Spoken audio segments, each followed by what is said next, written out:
Le Maroc, pays de football, s'apprête à accueillir la CAN 2025.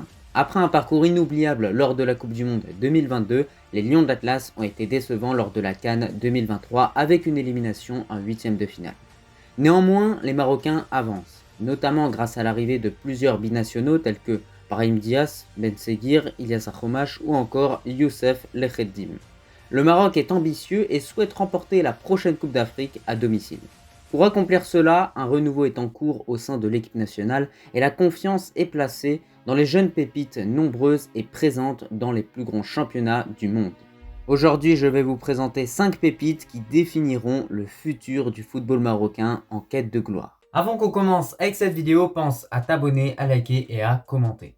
Pour commencer, Adam Aznou. Il y a quelques jours, il a signé son premier contrat professionnel avec le Bayern Munich et il sera engagé avec les Bavarois jusqu'à l'année 2027. D'ailleurs, il a enchaîné les entraînements avec l'équipe A du Bayern, ce qui montre à quel point il a tout simplement gagné la confiance des dirigeants allemands. Et on voit que petit à petit, ce joueur-là commence à s'insérer de plus en plus dans cette équipe-là et surtout à être de façon répétitive et successive convoqué et appelé dans l'équipe au niveau du groupe pour les matchs de Bundesliga ou même les matchs de coupe. Ce qui est choquant avec ce joueur-là, c'est qu'il a seulement 17 ans et il est déjà convoqué à plusieurs reprises avec le groupe professionnel du Bayern Munich. Et d'ailleurs, il a déjà été convoqué avec l'équipe U23 du Maroc. Donc on a Tariq Sektoui qui lui a fait confiance. Au final, il a répondu à son appel. Il a d'ailleurs, je crois bien, effectué ses débuts avec le Maroc également. Donc il a une situation avec le Bayern Munich, une situation avec le Maroc. Et il ne faut pas oublier qu'avant tout ça, c'est un joueur qui est issu du FC Barcelone. Donc forcément, techniquement, c'est un joueur qui est haut niveau. Il possède plusieurs qualité,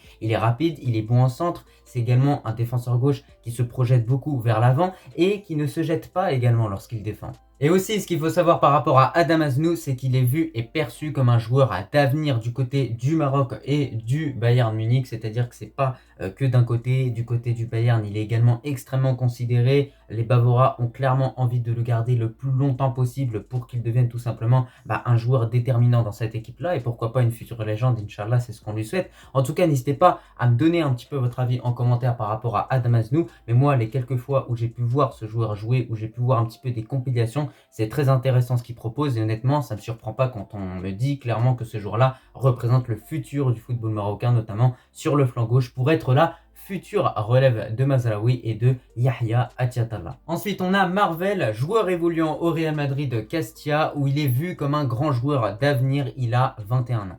Tout comme Adam Aznou, Marvel a eu à plusieurs reprises l'occasion d'intégrer le groupe A et le groupe professionnel du Real Madrid à plusieurs reprises, notamment grâce à des entraînements. Mais ce qu'il faut prendre en compte par rapport à ce joueur-là, justement, c'est sa nationalité. En réalité, quel est le lien qu'il a avec le Maroc? C'est que ce joueur-là est né du côté de Casablanca, donc ça se situe au Maroc bien évidemment, mais actuellement il évolue du côté des jeunes de la Roja, donc de l'Espagne, donc peut-être qu'il va choisir de représenter les couleurs de l'Espagne, mais il a le choix entre le Maroc, le Nigeria et l'Espagne, étant donné que ses parents à l'origine sont originaires du Nigeria, donc on verra ce que ça donne au niveau de ce joueur-là, mais quoi qu'il arrive, s'il peut réellement nous apporter quelque chose d'intéressant, pourquoi pas. Maintenant, n'hésitez pas à me dire en commentaire si vous êtes favorable à ce que cette pépite représente et arbore les couleurs du Maroc dans les années à venir. Sinon, Marvel a toujours été un joueur impressionnant par sa puissance, sa force et ses qualités défensives. On continue avec Naël El Anaoui. À l'âge de 22 ans, il n'a toujours pas effectué de choix entre le Maroc et la France au niveau de sa nationalité sportive et donc le pays qu'il souhaite représenter au niveau de son équipe nationale. Donc logiquement, il devrait se diriger du côté du Maroc, mais attention, voilà, on sait que si au niveau de son statut il augmente, peut-être qu'il pourrait choisir l'équipe de France.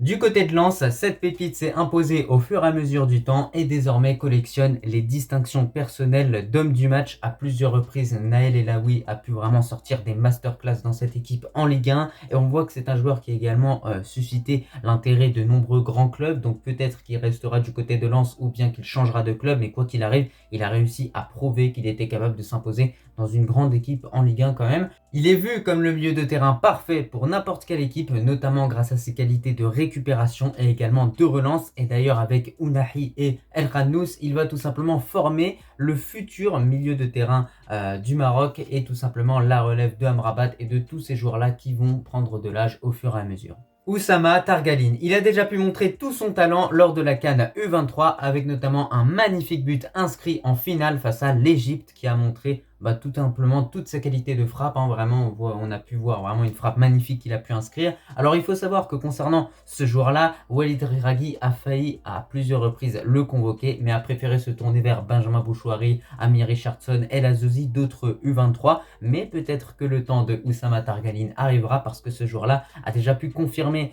du côté des clubs dans lesquels il est en Ligue 1 qu'il a tout simplement toutes les qualités pour occuper la fonction de milieu relayeur. C'est un joueur qui est bon techniquement, qui brille également par ses passes, qui est capable d'éliminer ses adversaires et qui honnêtement a un toucher de balle assez spécial qui va réellement apporter un certain élan à une action offensivement. D'ailleurs, du côté du Havre, qui est réellement son club, ce joueur-là a un statut de titulaire indiscutable. Et on a également oublié de citer une grande qualité qu'il possède, c'est bien évidemment la puissance de sa frappe et les qualités de ses frappes. On a un joueur qui est capable de frapper à plus de 30 mètres et capable de te mettre un but tout simplement magnifique et inoubliable. Donc voilà, on lui conseille tout simplement de continuer sur cette lancée, parce que prochainement, Walid Regragui devrait bien évidemment lui donner sa chance, comme il l'a donné pour d'autres U23 qui ont pu justement illustrer et montrer leur talent lors de cette CAN U23 qui se déroulait au Maroc.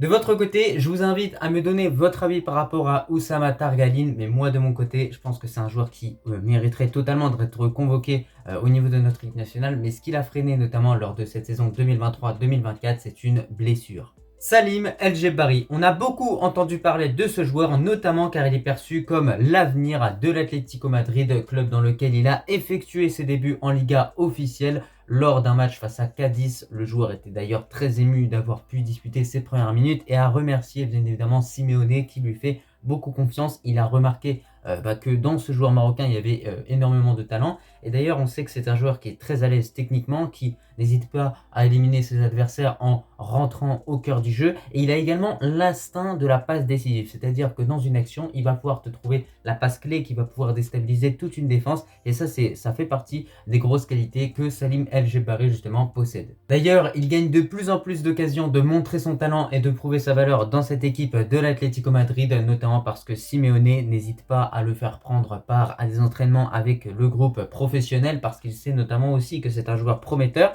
Mais concernant ce Salim El Djebari, surtout là on est fier de lui, c'est qu'à l'âge de 20 ans, il a déjà effectué son choix de nationalité sportive entre l'Espagne et le Maroc. Alors que l'Espagne le convoitait beaucoup, il a décidé sans hésiter de choisir notre équipe nationale. Et il a déjà effectué bien évidemment ses débuts avec cette équipe U23 où il a pu être convoqué. Donc voilà, c'est une très bonne chose. En tout cas, peut-être que lors des Jeux Olympiques 2024 de Paris, du coup cet été, il sera sélectionné et peut-être qu'on aura l'occasion de le voir à l'œuvre, sachant que c'est un joueur qui se distingue par sa qualité de dribble, également sa qualité de frappe, aussi bien du droit que du gauche, parce qu'il arrive quand même à bien s'en sortir au niveau de ses deux pieds, et on n'a pas l'impression qu'il a de pied faible en réalité. En tout cas, bien évidemment, n'hésitez pas à me donner votre avis en commentaire par rapport à Salim El Djebari, mais moi en tout cas, de mon côté, je pense que c'est vraiment un grand joueur d'avenir pour l'Atlético Madrid d'une part, et également pour le Maroc. Voilà, il va vraiment falloir le suivre de près. C'est un ailier gauche, on a du monde à ce poste-là, mais ça n'empêche pas qu'on doit laisser de côté ce joueur-là, parce qu'honnêtement,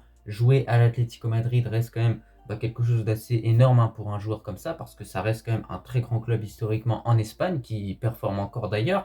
Pour finir avec cette vidéo, la conclusion est donc, vous l'avez vu, ces 5 pépites représentent vraiment le futur et l'avenir du football marocain. On a hâte de voir ce que ça va donner pour tous ces joueurs-là. Et là encore une fois, c'est vraiment 5 pépites parmi tant d'autres, parce qu'il y en a bien d'autres. Je vais d'ailleurs sortir une petite série de vidéos concernant les pépites. N'hésitez pas à me dire en commentaire les pépites dont vous aimeriez que je parle tout simplement en vidéo. Je sais qu'il y a Khalil Fayed, il y a également plein d'autres joueurs que je n'ai pas évoqués, que je n'ai pas énoncés dans cette vidéo, mais on va pouvoir en parler dans des prochaines vidéos. En tout cas, moi, je te remercie si tu as regardé cette vidéo dans son entièreté, et je te dis tout simplement à la prochaine. Allah al-Watan al-Malik.